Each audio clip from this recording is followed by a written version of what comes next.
Customer نہیں آیا ہے، میں چاہتا ہوں کہ اس کی دکان سے بھی کپڑا خریدا جانا چاہیے۔ وہ جرنلسٹ آدمی جاتا ہے وہاں سے کپڑا خریدتا ہے اور دوسرے دن نیوز چھپواتا ہے اور ریمارک کرتا ہے، وہ یہ بولتا ہے میں نے آج جو مسلمانوں کی حالت دیکھی، یہ بھائی چارگی، یہ اخوت اور یہ اتحاد مسلمانوں میں اگر ہمیشہ رہا، مسلمان کبھی کسی کا غلام نہیں بنے گا، ہمیشہ سب کے اوپر سرداری مسلمانوں کی رہے گا۔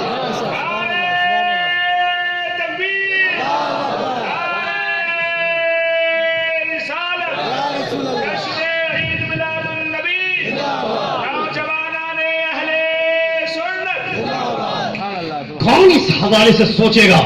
کون اس تعلق سے غور کرے گا؟ مسلمان اس تعلق سے نہیں سوچتا ہے۔ یہی وجہ ہے کہ آج ہمارے اوپر کیچڑ اچھالا جاتا ہے۔ یہ طلاق ثلاثہ کے حوالے سے، طلاق ثلاثہ کے حوالے سے، تین طلاق کے حوالے سے، حلالہ کے حوالے سے، یا 4 شادیوں کے حوالے سے یہ جو بات ہو رہی ہے اسلام کے خلاف، کبھی آپ نے سوچا اس کا ذمہ دار کون ہے؟ اس کا ذمہ دار مسلمان ہے۔ نبی کونین صلی اللہ علیہ وسلم کی شریعت کا النگھن کس نے کیا؟ کس نے اس شریعت کو پامال کیا؟ کسی دوسرے نے نہیں، تم نے کبھی مسلم عالموں سے جاننے کی کوشش نہیں کیا کہ مسئلہ کیا ہے، شریعت کیا کہتی ہے، طلاق کے حوالے سے قانون کیا ہے؟ کس نے تم کو کہہ دیا کہ جب تک 3 طلاق دو گے نہیں بیوی کو طلاق واقع ہوگی نہیں؟ یہ کس نے کہہ دیا؟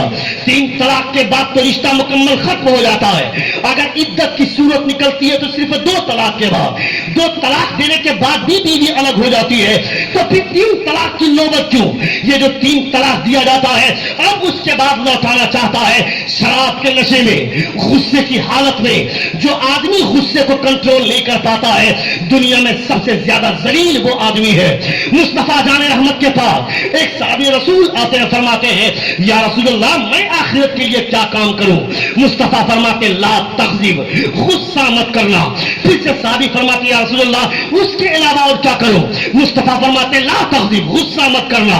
تیسری مرتبہ صحابی رسول فرماتے ہیں یا رسول اللہ آخرت کے لیے اس کے علاوہ اور کیا کام کروں؟ مصطفیٰ فرماتے ہیں غصہ مت کرنا۔ یہ غصہ آدمی کو تباہ کرتا ہے، یہ غصہ آدمی کو ذلیل کرتا ہے، یہ غصہ آدمی کو برباد کرتا ہے۔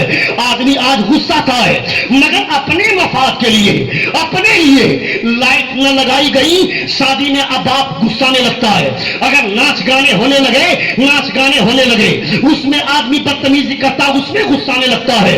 آدمی شادی کے موقع سے وہ جو ناہنجاری پن دکھاتا ہے، وہ ننگا پن دکھاتا ہے۔ شادی کے موقع سے عورتیں ناچ رہی ہیں، بچے اس کے ناچ رہے ہیں، ماں کھڑی ہو کر کے مسکراتی ہے اور بولتی ہے میرا بیٹا ناچنا سیکھ گیا ہے، میرا بیٹا ناچنا سیکھ گیا ہے۔ تو اس سے زیادہ ذلیل اور کون انسان ہوگا جو چوک اور چوراہے پہ کھڑا ہو کر بولتا ہے میرا بیٹا ٹچ اسکرین موبائل چلا لیتا ہے، میرا بیٹا گیلری کھول لیتا ہے، میرا بیٹا گیم نکال لیتا ہے میرے موبائل سے۔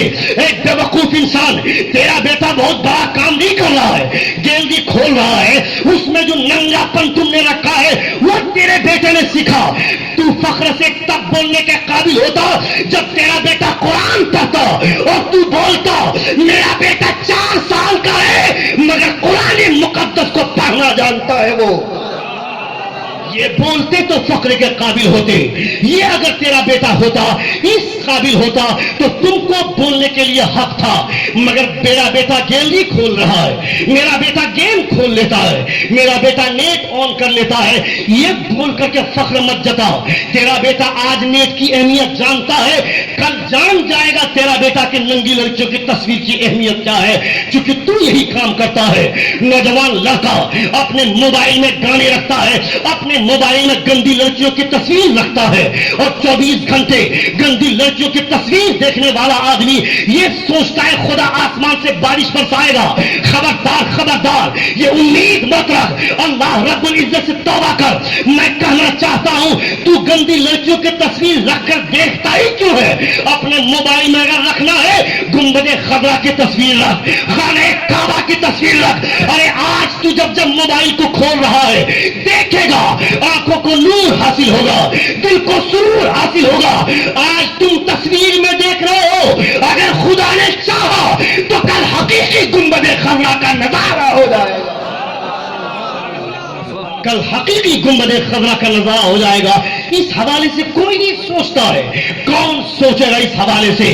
دوسروں کے تعلق سے آدمی بولتا ہے مگر اپنے بارے میں نہیں سوچتا ہے. وہ آدمی ایسا ہے, یہ آدمی ایسا ہے, وہ شراب پیتا ہے, وہ جوا کھیلتا ہے. تو کیا کر رہا ہے؟ تو پانچوں وقت نماز نہیں پڑھ رہا ہے, تو پھر تو دوسرے کے پاس دوسروں کے حق میں برائی کیوں کر رہا ہے؟ یہ آدمی غیبت کرنے والا بن گیا, یہ آدمی چغلی کرنے والا بن گیا. اگر کوئی بوڑھا آدمی نماز پڑھتا ہے, جوان آدمی دیکھ کر چڑھاتا ہے اس کو اور یہ بولتا ہے اب نماز نہیں پڑھے گا تو کیا پڑھے گا, اب نماز پڑھنے کے لیے مسجد میں نہیں جائے گا تو کب جائے گا, اب ایک پیر اس کا قبر میں لٹک چکا ہے, اب اس کا ایک پیر قبر میں جا چکا ہے, اب نماز نہیں پڑھے گا تو کب پڑھے گا, یہ سوچ کر آدمی اسے تانا دیتا ہے. اور اگر کوئی جوان لڑکا نماز پڑھتا ہے تو اس کے دوست اس کو دیکھ کر چڑھاتے ہیں اور بولتے ہیں یہ مکاری کر رہا ہے, یہ دکھانے کے لیے نماز پڑھ رہا ہے. یہ ہمارے سماج کا ماحول گندا ہو گیا, اتنی گندگی میں ہم پلنے لگے. کل تک حالت ایسی تھی ہماری, ایک آدمی نماز پڑھتا تھا تو دوسرے آدمی کو رشک ہوتا تھا, دوسرا آدمی یہ سوچتا تھا کاش میں بھی اس کی طرح نماز پڑھا ہوتا, یہ سوچتا تھا. مگر آج ہم جس سماج میں رہتے ہیں, جس سوسائٹی میں رہتے ہیں, اتنا ذہن گندا ہو گیا.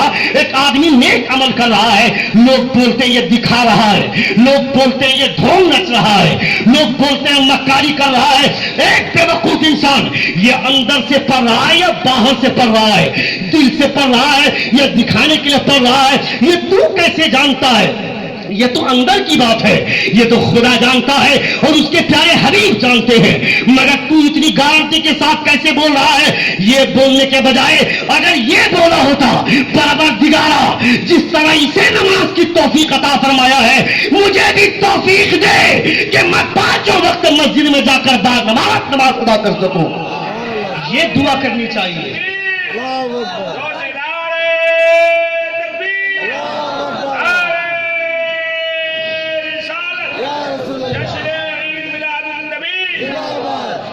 یہ دعا کرنی چاہیے, یہ سوچنا چاہیے تھا ہم کو, مگر ہم نہیں سوچتے ہیں.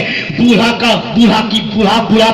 آدمی کا بوڑھاپا تباہ ہے, جوان کی جوانی تباہ ہے, بچوں کا بچپنا تباہ ہے. یہ ہماری سوسائٹی اور یہ ہمارا کلچر ہو گیا.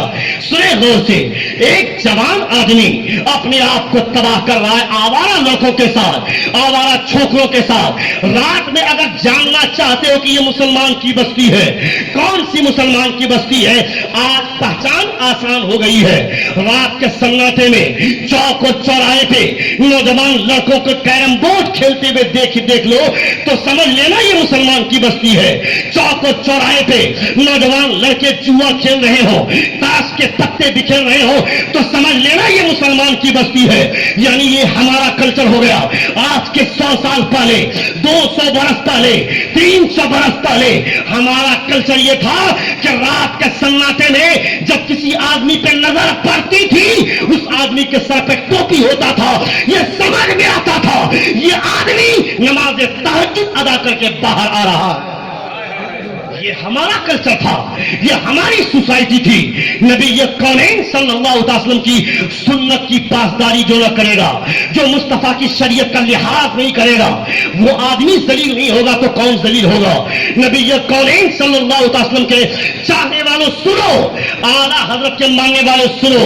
حضور اعلیٰ حضرت نے مصطفیٰ کی زندگی کو دیکھا ہے, مصطفیٰ جان رحمت کے کردار کو دیکھا ہے, اس لیے حضور اعلیٰ حضرت اس عمر میں زندگی کے اس پڑاؤ میں بھی, زندگی کے اس کٹھنائی کے عالم میں بھی جب آپ چلنے پھرنے کے قابل نہیں ہیں, اپنے 2 دوستوں کو, اپنے 2 خادم کو پاس بلاتے ہیں اور ایک کے کاندھے پہ داہنا ہاتھ, دوسرے کے کاندھے پہ بایاں ہاتھ, اس سہارے سے بھی سارا حضرت چل کر مسجد میں نماز باجماعت ادا کرتے تھے. اس لیے کہ اعلیٰ حضرت جانتے ہیں کہ مسلمانوں کو خدا نے وہ کمال دیا ہے, گھر میں نماز پڑھے گا تو جتنا ثواب ملے گا مسجد میں نماز پڑھنے سے 70 گنا زیادہ ثواب عطا فرماتا ہے. اور آپ فرماتے ہیں, مصطفیٰ فرماتے ہیں, جب آدمی جماعت کے ساتھ نماز پڑھتا ہے, جماعت کے ساتھ جب نماز پڑھتا ہے, جب صفیں لگائی جاتی ہے, اس صف کو خدا فرشتوں کا صف قرار دیا کرتا ہے. یہ مسلمانوں کی حالت ہے. یہ مسلمانوں کے مرتبے کے تعلق سے مصطفیٰ بات کرتے ہیں. پتا ہے آج پورا آدمی نماز پڑھتا ہے, جوان سوچتا ہے کہ جب بوڑھے ہو جائیں گے تب نماز پڑھیں گے. یہ کیا گارنٹی ہے کہ تو زندہ رہے گا؟ تو دیکھتا نہیں ہے آدمی یہاں سے گیا اپنے گھر کے لیے سبزی خریدنے کے لیے, اچانک ایک ٹکر نے ایسے ایک ٹریکٹر ایک ٹرک نے ایسی ٹھوکر ماری, وہ آدمی لہو لہان ہو گیا. آن دا اسپوٹ ہی ڈائی, یہ مر گیا. آدمی جاتا اپنے گھر کے لیے کپڑا خریدنے کے لیے, تھوڑی دور چلا تھا, اچانک اس سے مس بیلنس ہوا, وہ آدمی ایکسیڈنٹ ہو گیا, وہ آدمی مر گیا. کیا پتا تھا کہ وہ آدمی لوٹ کر گھر نہیں آئے گا؟ کیا اس کو پتا تھا کہ وہ آدمی لوٹ کر گھر نہیں آ پائے گا؟ یہ سب جانتے ہیں, روزانہ یہ سارے حادثے ہم دیکھتے ہیں, مگر ایک آدمی بھی ہوش کا ناخن نہیں لے رہا ہے. بوڑھا آدمی نماز پڑھتا ہے کب سے؟ 25 سال 30 سال نہیں, 50 سال کی عمر میں جب پہنچ جاتا ہے تب وہ آدمی نماز شروع کرتا ہے. 15 سال میں وہ آدمی بالغ ہوا, 15 سال میں بالغ ہونے کے بعد 10 سال کی زندگی آوارہ لڑکوں کے ساتھ گزار دیا. 25 سے 30 سال کی عمر میں شادی ہوئی, 10 سال شادی کے مزے لیے, 40 سال تک پہنچ گئے, اب صاحب اولاد ہو گئے, 50 برس کی عمر پہنچ گئی. اب اس کو سوجا ہے, اب وہ مسجد کا راستہ دیکھتا ہے, اب جاتا ہے نماز پڑھنے کے لیے, اور زندگی کے اس پاؤ میں بھی جا رہا ہے مسجد, تو وہاں جا کر کبھی امام کی انگلی دیکھتا ہے, کبھی امام کا پاجامہ دیکھتا ہے, کبھی امام کی لنگی دیکھتا ہے, کبھی امام کی پیشانی دیکھتا ہے. ایک بے وقوف 50 برس کی عمر میں گیا ہے نماز پڑھنے کے لیے, امام کے پیچھے لگ کر اپنی آخرت برباد کیوں کرتا ہے؟ امام کے پاس بیٹھ اور نماز سیکھنے کا کوشش کر, تو امام کی عزت کرے گا, خدا آسمان میں تیرے تذکرے فرشتوں کے درمیان کروائے گا.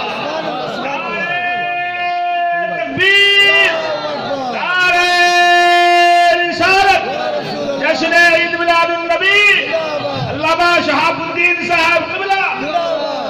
کیا ہم تھے اور ہم کیا ہو گئے؟ کیا ہمارا کیریکٹر تھا اور کیا ہمارا کردار ہو گیا؟ یہ اس تعلق سے کون سوچے گا؟ یہ انگریز کی اولاد کی چیزیں نہیں ہے, یہ مسلمانوں کی اولاد کی چیزیں ہیں. مسلمانوں کو اللہ کے پیغمبر نے, مصطفیٰ جان رحمت صلی اللہ علیہ وسلم نے جو دانائی عطا فرمائی تھی, وہ دانائی کسی قوم کو بھی حاصل نہیں ہوئی ہے. جو سمجھداری اللہ رب العزت کے پیارے حبیب صلی اللہ علیہ وسلم نے مسلمانوں کا عطا فرمائی ہے, یہ سمجھداری کسی بھی قوم کو نہیں دی گئی ہے. یعنی آدمی زندگی کے اس پاؤ میں بھی نماز پڑھ رہا ہے تو نماز پڑھ رہا ہے کیا؟ وہ اپنی نماز کو برباد کر رہا ہے.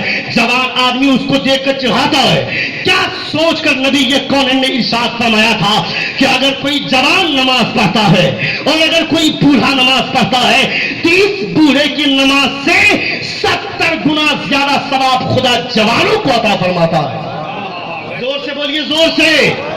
پورا مجمع ہاتھ اٹھا کر کہیں یا رسول اللہ. کیا سوچ کر مصطفیٰ نے فرمایا تھا؟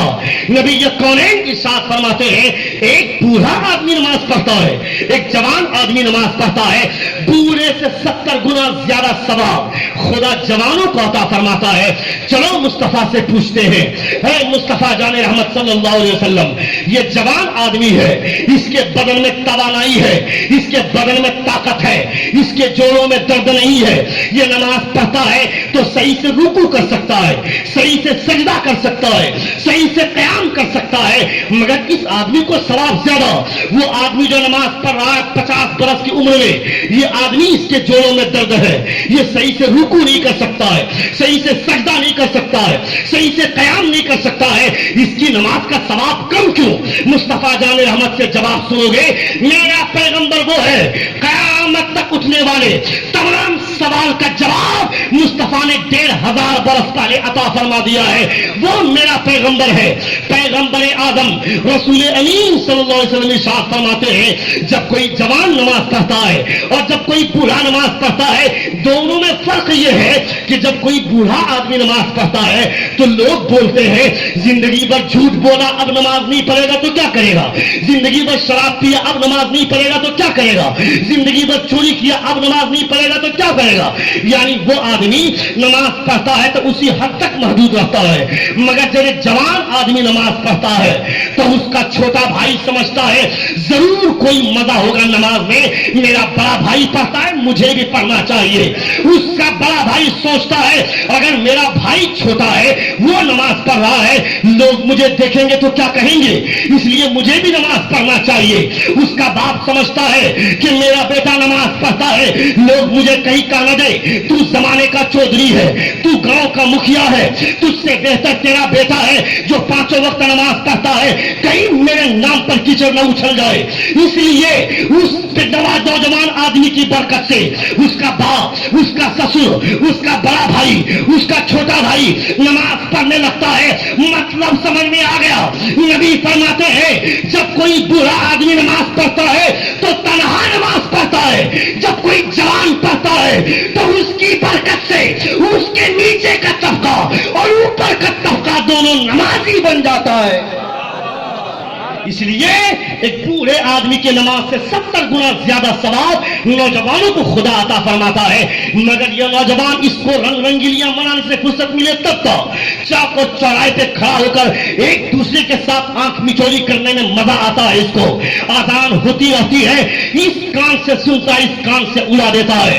آزان ہونے کے دوران تقریر بند ہو جاتی ہے، نعت خوانی بند ہو جاتی ہے، تلاوت بند ہو جاتی ہے۔ ایک کم وقت تو پھر تمہیں بات کرنے کی اجازت کس نے دے دیا؟ تم نے سنا نہیں؟ آج سے 6 مہینہ پہلے لدھیانہ علاقے میں نریندر سنگھ مودی کی سبھا تھی لدھیانہ علاقے میں۔ جیسے ہی اپنی سبھا کو شروع کیا کچھ ہی دیر انہوں نے تقریر کیا تھا، اچانک اذان کی آواز ان کے کانوں سے ٹکراتی ہے۔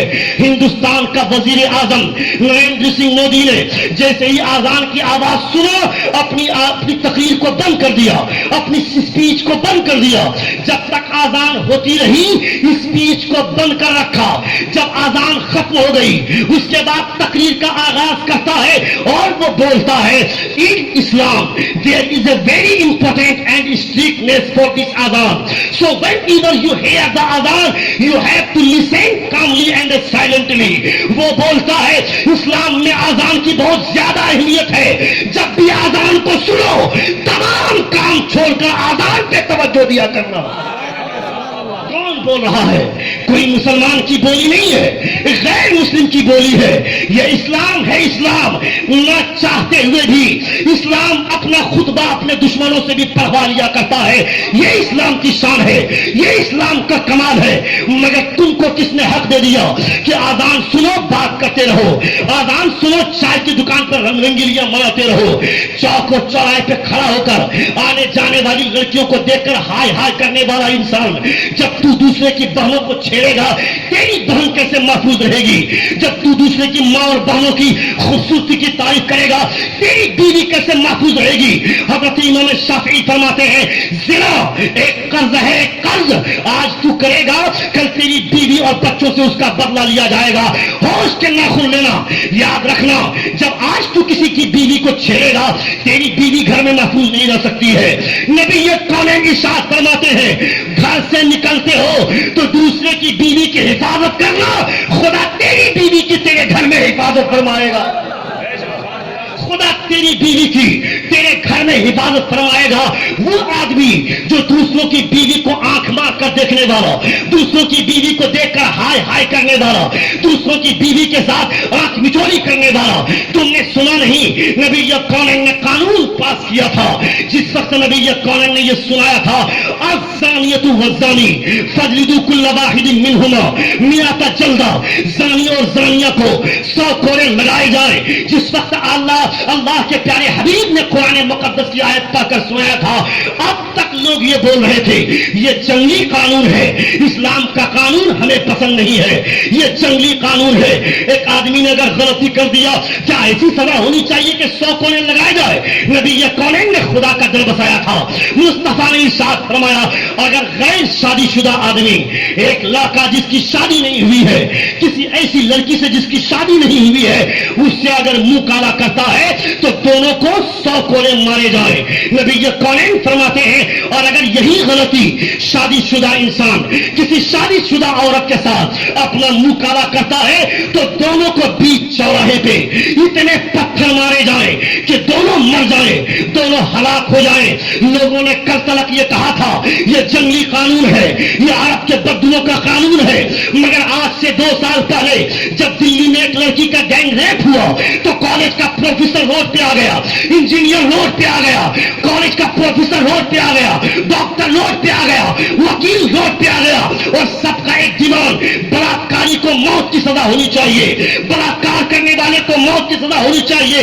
تب تمل ناڈو کے مندر کا ایک پجاری سامنے آتا ہے اور وہ بولتا ہے بھارت کی لڑکیوں کی عزت کی اگر حفاظت چاہتے ہو تو کوئی قانون مت لاگو کرو، اسلام کے پیغمبر کے قانون نافذ کر دو، پوری دنیا سے عورت کی حفاظت ہو جائے گی۔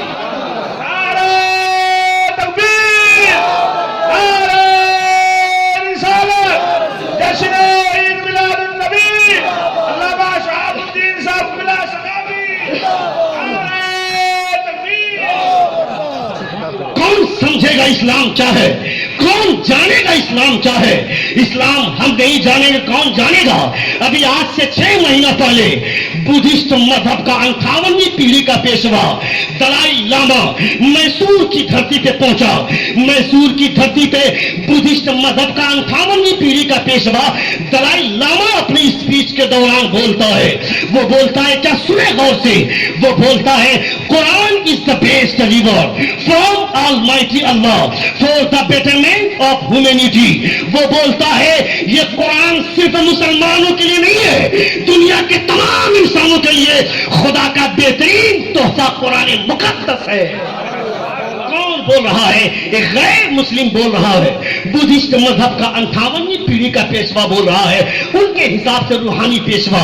وہ اور ایک جملہ بولتا ہے، کیا بولتا ہے؟ سنو، وہ بولتا ہے if you want to the finish the terrorism you have to follow the rules of the prophet of Islam۔ وہ بولتا ہے پوری دنیا سے دہشت گردی کا خاتمہ اگر چاہتے ہو تو کسی اور کے نقش قدم پہ مت چلو، اسلام کے پیغمبر کے نقش قدم پہ چلو، پوری دنیا سے دہشت گردی کا خاتمہ ہو جائے گا۔ یہ غیر مسلم بول رہا ہے، بدھسٹ مذہب کا پیشوا بول رہا ہے، مگر ہم مسلمان نوجوان لڑکے چوک اور چوراہے پر آنکھ مچولی کرنے والے، چوک اور چوراہے پہ غنڈہ گردی کرنے والے، یہ تمہاری حالت ہو گئی۔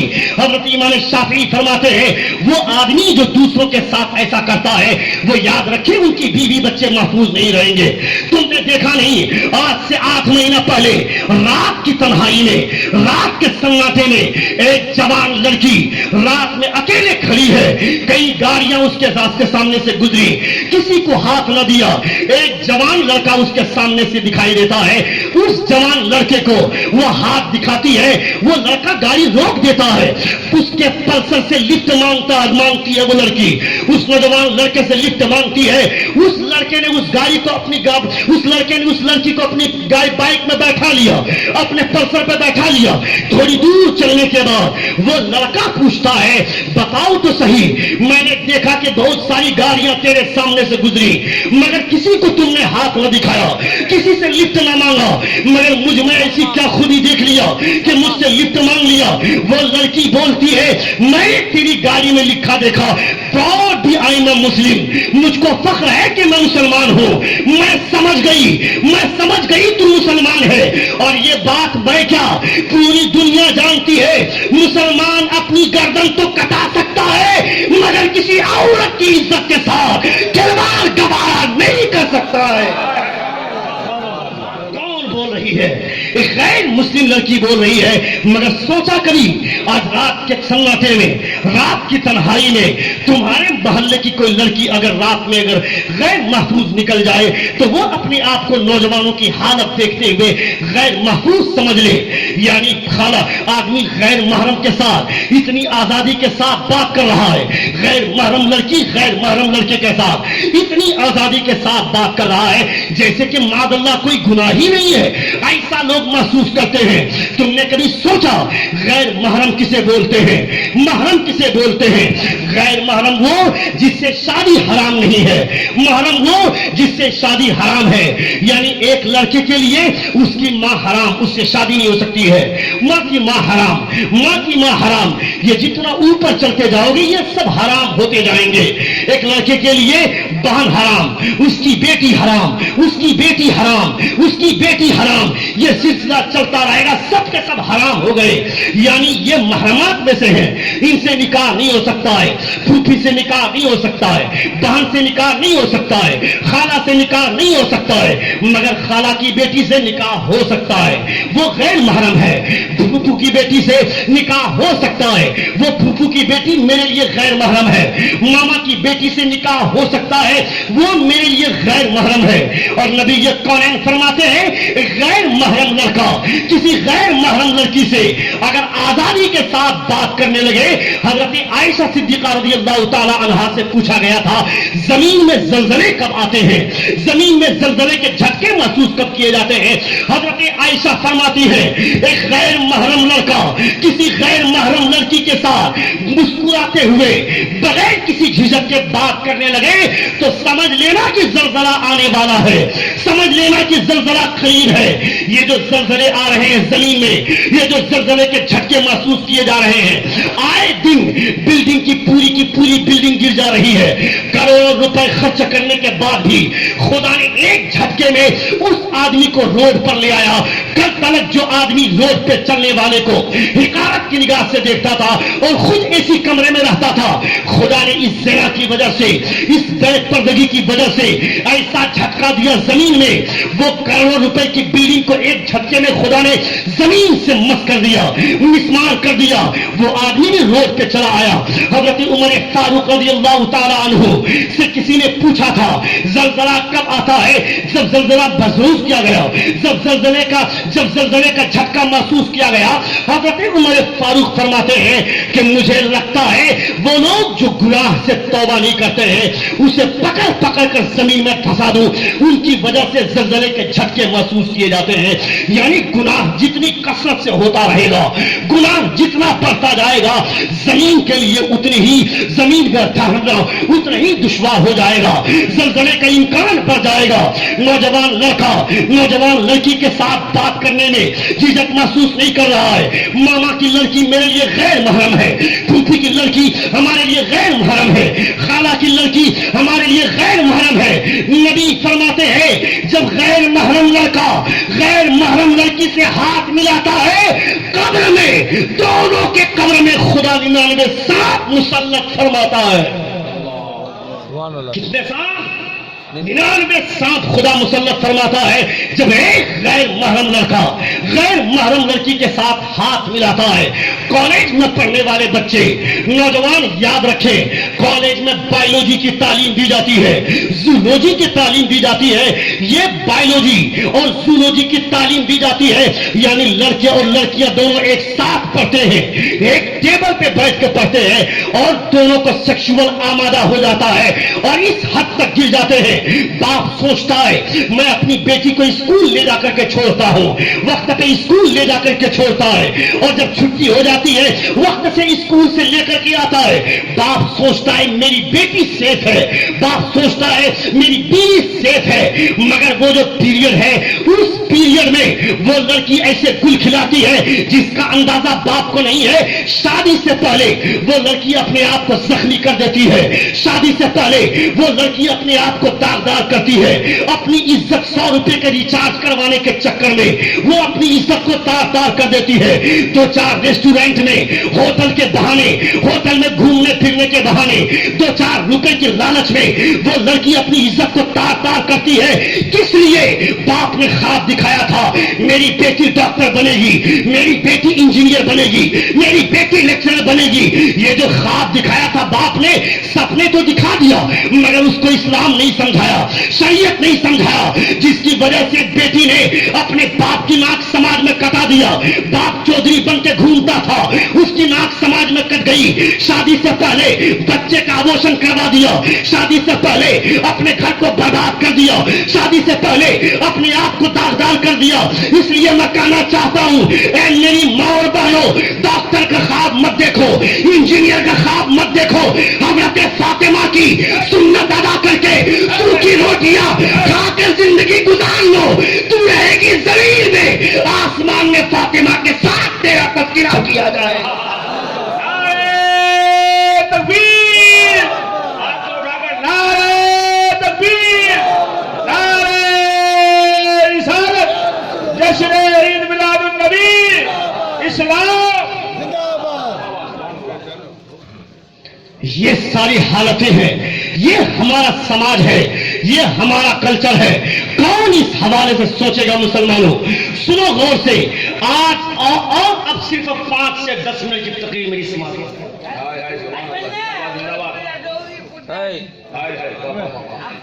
ہاتھ اٹھا کر کہیں یا رسول اللہ. اپنے دونوں ہاتھوں کو فضا میں لہرا کر کہیں یا حبیب اللہ. بیچ مجمع میں سے کوئی نوجوان کھڑا ہو کر نعرہ لگا دے.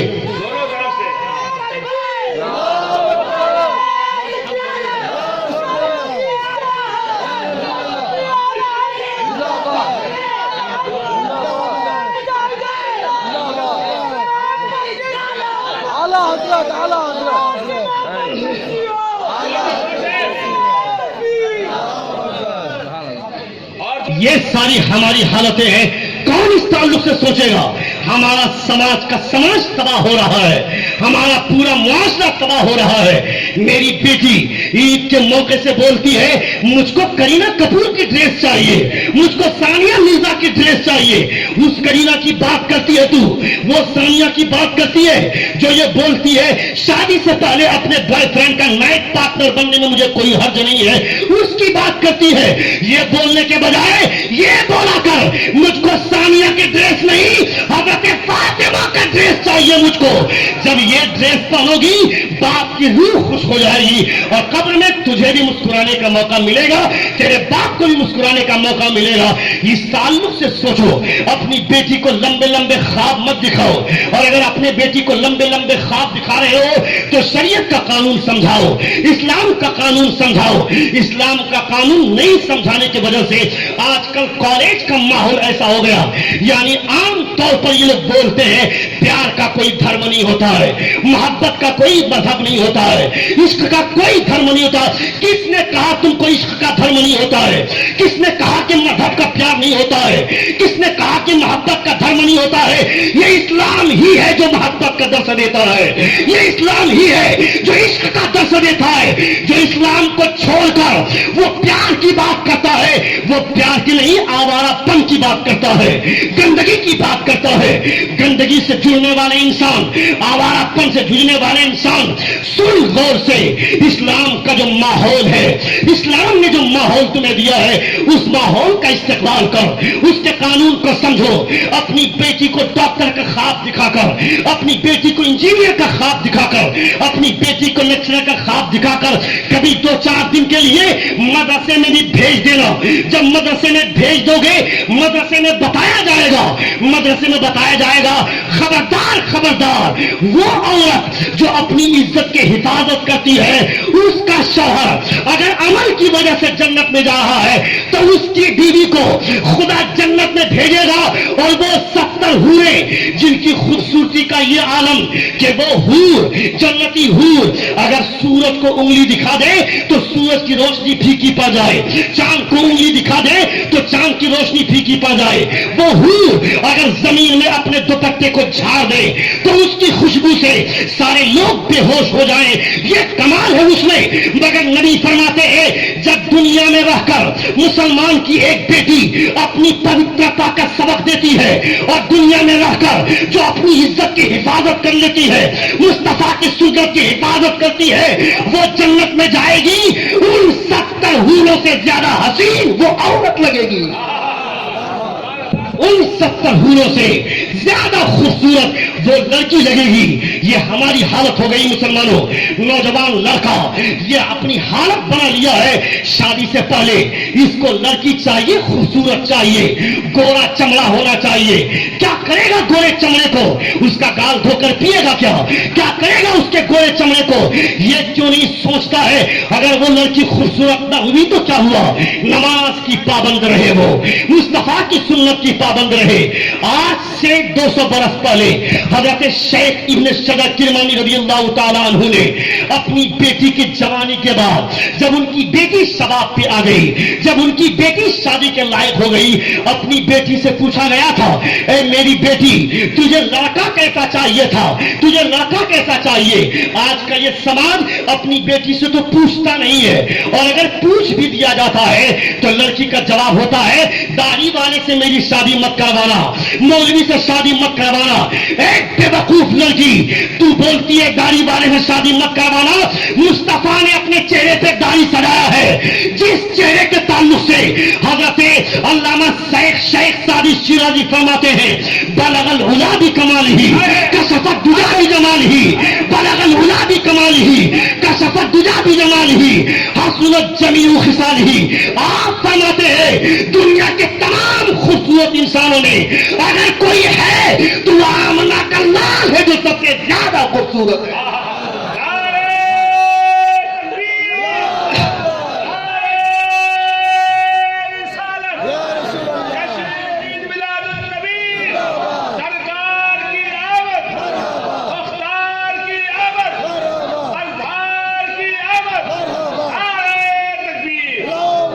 کچھ لوگ تو پوچھتے ہی نہیں ہیں، اور اگر کچھ لوگ پوچھتے ہیں تو اتنی آزادی کی حد تک چلے جاتے ہیں، اس آزادی کے حد تک چلے جاتے ہیں لڑکا اور لڑکی کو دونوں کو آزادی دے دیا، جاؤ دونوں گھومو پھرو، ایک دوسرے کو پہچان لو۔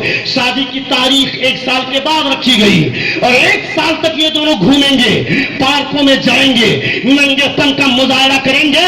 شادی 1 سال کے بعد ہوگی، مگر ناجائز بچہ 1 سال پہلے آ جائے گا۔ یہ اس کے کارنامے ہیں۔ کس نے تم کو کہہ دیا کہ شادی سے پہلے جان لینا ضروری ہے، پہچان بنانا ضروری ہے؟ پہچان بنانا ضروری نہیں ہے، جان لینا ضروری ہے۔ پہچان بنانا ضروری نہیں ہے، جان لینا ضروری ہے۔ جان لو وہ لڑکی کیسی ہے، جان لو اس کا خاندان کیسا ہے، جان لو اس کا کیریکٹر کیسا ہے، اس کو پہچانو نہیں، جان لینا تیرے لیے ضروری ہے۔ جب آدمی بغیر پہچانے صرف جان کر شادی کرتا ہے، شادی سے پہلے ایک لڑکا ایک لڑکی گھومتا ہے، اس پر خدا لعنتیں بھیجتا ہے، فرشتے لعنت بھیجتے ہیں، مگر ایک لڑکا اور ایک لڑکی جب دونوں کی شادی ہو جاتی ہے، شوہر بیوی کو دیکھ کر مسکراتا ہے، بیوی شوہر کو دیکھ کر مسکراتی ہے۔ مصطفیٰ فرماتے ہیں یہ مسکرانا خدا کو اتنا پسند آتا ہے کہ اپنی شان کے مطابق خدا بھی مسکرا دیا کرتا ہے، اپنی شان کے مطابق خدا بھی مسکرا دیا کرتا ہے۔ یہ میرے پیغمبر کا فرمان ہے۔ کچھ لوگ تو پوچھتے ہی نہیں ہیں، یہ سمجھتے ہیں کہ لڑکی کی زبان نہیں ہے، اس کی خاموشی کا ناجائز فائدہ اٹھاتے ہیں۔ ہمیں پیسے چاہیے، لڑکا پیسہ والا ہے، لڑکی کو کیا پسند ہے اس سے کچھ نہیں پوچھا۔ ہو نہ ہو لڑکی کو کوئی عالم چاہیے، ہو نہ ہو اس کو کوئی نمازی چاہیے، ہو نہ ہو اس کو کوئی اچھا عزت دار لڑکا چاہیے، مگر باپ اس کو داماد ایسا چاہیے پیسہ ہو چاہے وہ لڑکا شراب میں ڈوبا رہے، پیسہ ہونا چاہیے چاہے وہ جوا کھیلتا رہے، پیسہ ہو چاہے 4 لڑکیوں کے ساتھ وہ FIR رکھے، کوئی فرق نہیں پڑتا۔ یہی وجہ ہے کہ شادی کے 1 سال کے اندر طلاق کی نوبت آ جاتی ہے، لڑکی آ کر شکایت کرتی ہے وہ میری طرف توجہ نہیں دیتا ہے۔ وہ دے گا کیسے؟ زبردستی پیسے کی وجہ سے اس کی شادی کرائی گئی ہے۔ کاش اس بیٹی سے پوچھ لیے ہوتے اے میری بیٹی تیری مرضی کیا ہے؟ نبی کونین کو اپنی بیٹی تو چھوڑو، دوسرے کی بیٹی پر نبی کونین کو اختیار تھا کہ جہاں چاہے جس لڑکی کا رشتہ طے کر دے۔ حضرت زینب رضی اللہ تعالی عنہا جو قریش کی خاندان کی لڑکی ہے، حضرت زید بن حارثہ جو نبی کونین کے منہ بولا بیٹے ہیں، حضرت زید بن حارثہ رضی اللہ تعالی عنہ جب جوان ہو گئے، حضرت زید سے نبی نے فرمایا جاؤ زینب سے کہو کہ تمہاری شادی کروانے والا ہو۔ حضرت زید جب گئے زینب کے پاس، زینب چونکہ عزت دار گھرانے کی تھی، قریش کے خاندان سے تعلق رکھتی تھی، جیسے ہی زید نے شادی کا پیغام دیا، زینب بولتی ہے نہیں میں تم سے شادی نہیں کروں گی، تم ایک غلام ہو، غلامی کی زندگی گزارتے ہو، اور میں قریش کی شاہانہ مزاج رکھتی ہوں، میں تجھ سے شادی نہیں کر سکتی ہوں۔ حضرت زید رضی اللہ تعالی عنہ نے فرمایا مجھے نبی نے بھیجا۔ حضرت زینب فرماتی ہے نبی نے بھیجا ہے ٹھیک ہے، مگر میری بھی کچھ مرضی ہے، میرا بھی کچھ اختیار ہے۔ حضرت زید واپس آ گئے، نبی کونین سے فرمایا یا رسول اللہ زینب نے ایسا جواب دیا. اللہ رب العزت نے حضرت جبریل کو بھیجا آیت مبارکہ دے کر ما کان للمؤمن ولا مؤمنۃ اذا قضى الله ورسوله امرا ان يكون لهم الخيار.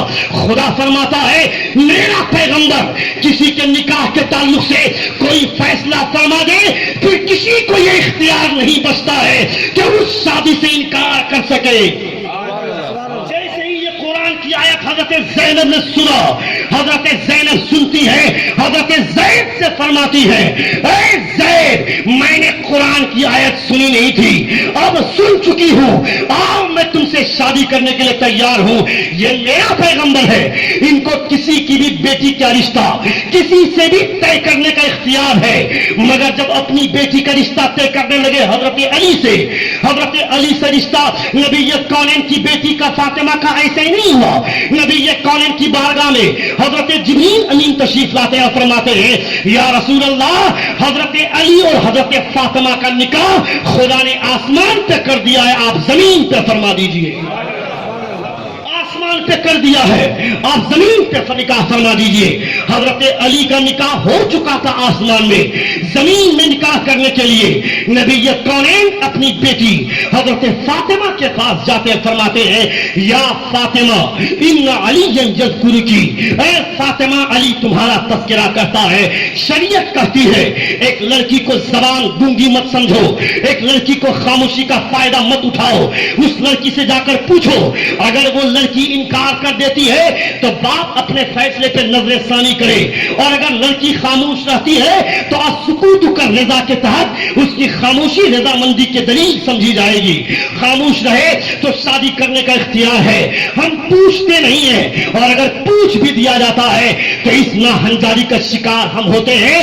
ہمیں لڑکا چاہیے داڑھی والا نہیں, جو پینٹ شرٹ پہن کر گھومتے ہو, جو پینٹ پہنتا بھی ہو تو اس کے چوتر کا آدھا حصہ دکھتا ہو, شرٹ پہنتا ہو تو اس کے بٹن کھلے ہوئے ہو, جو دن میں مہینے میں 4-5 مرتبہ ہم کو شاپنگ مال لے کر کے جائے, بگ بازار گھمائے, سنیما ہال لے کر کے جائے. میں جیسی خواہش کروں ویسی خواہش کی تکمیل کرے.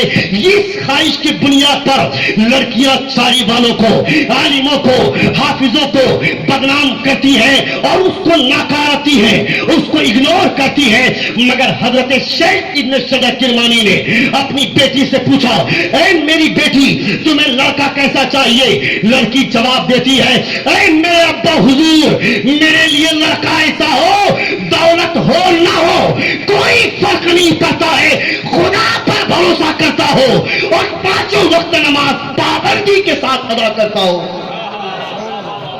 بولتی ہے حضرت ابن سجا کرمانی رضی اللہ تعالی عنہ کی بیٹی بولتی ہے رات کے تنہائی میں رات کے 2 بجے نکلتے ہیں داماد تلاش کرنے کے لیے. ہم کب نکلتے ہیں؟ دن میں نکلتے ہیں. وہاں جاتے ہیں جس کے پاس بینک اور بیلنس ہے, وہاں جاتے ہیں جس کے پاس 4 ویلر کار ہے, وہاں جاتے ہیں جس کے پاس BMW کار ہے, مرسیڈیز کار ہے. ایسے لوگوں کو اپنا داماد بنانا چاہتے ہیں اور یہ سوچتے ہیں, یہ سوچ کر ایک رئیس آدمی, ایک دولت مند آدمی اپنا داماد کسی عالم کو نہیں بناتا ہے, اپنا داماد کسی حافظ کو نہیں بناتا ہے, اپنا داماد کسی حاجی کو یا کسی عالم دین کو یا کسی قاری کو نہیں بناتا ہے. یہ سوچتا ہے یہ 6,000 کی سیلری پانے والا, یہ 10,000 کی تنخواہ پانے والا, یہ کیا میری بیٹی کو سکھ عطا فرمائے گا. مگر تاریخ گواہ ہے دولت مندوں کی بیوی کو تو حلالی کی نوبت آ گئی, مگر 4,000 سیلری پانے والے عالم کی بیوی کو کبھی بھی حلالے کے لیے کسی دوسرے مرد کے پاس جانے کی ضرورت نہیں پڑی. کیوں؟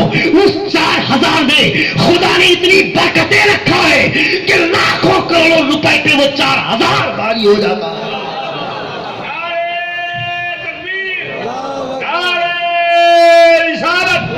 جشن عید میلاد النبی علماء اہل سنت.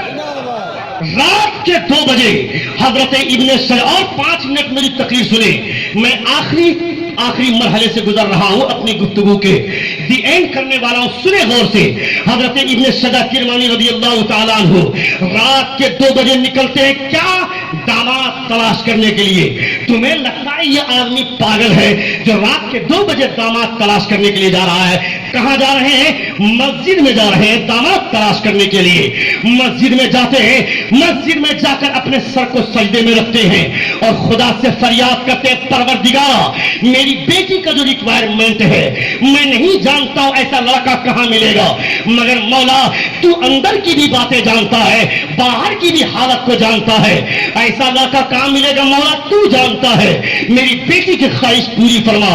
یہ دعا کر ہی رہے تھے کہ ایک آواز آپ کے کانوں سے ٹکراتی ہے، رونے کی آواز۔ اس آواز کے پیچھے بھاگتے ہیں، دیکھتے ہیں مسجد کے کونے میں ایک جوان لڑکا اپنے سر کو سجدے میں رکھتا ہے اور سر کو سجدے میں رکھ کر خدا سے دعا کر رہا ہے، پروردگار میری بیٹی، خود میری بیوی خوبصورت ہو نہ ہو اس کی کوئی پرواہ نہیں ہے، مگر 5 وقت کو نماز پابندی کے ساتھ ادا کرنے والی ہو۔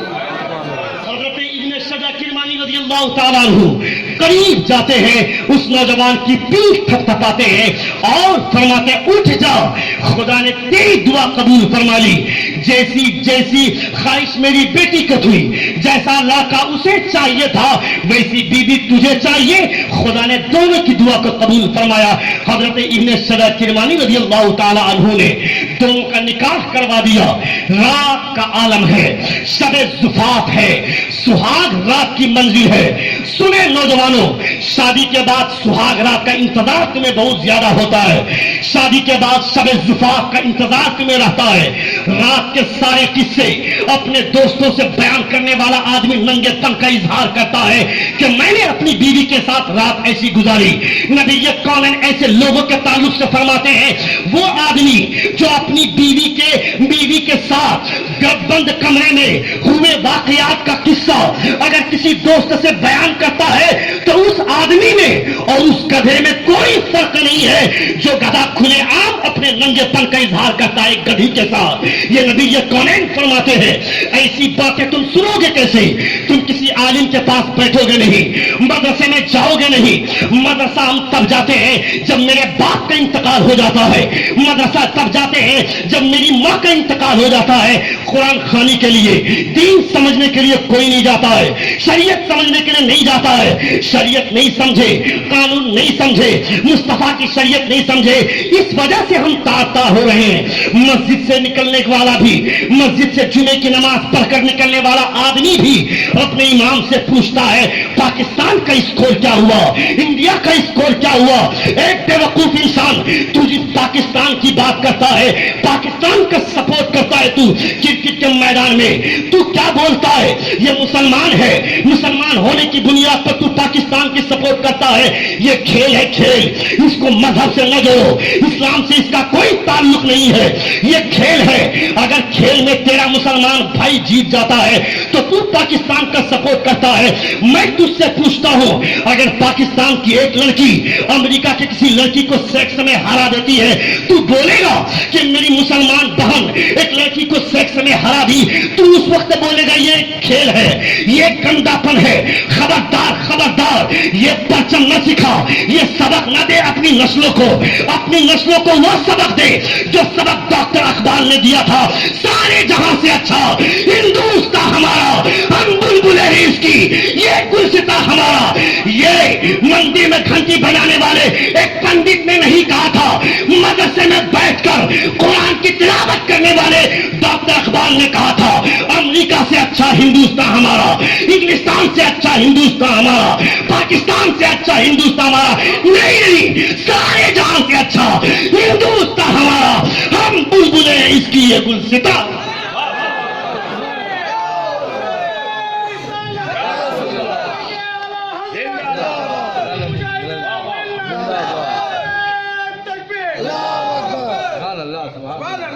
خبردار خبردار، یہ درس نہ دے، شب زفاف کی منزل ہے، سہاگ رات کا عالم ہے،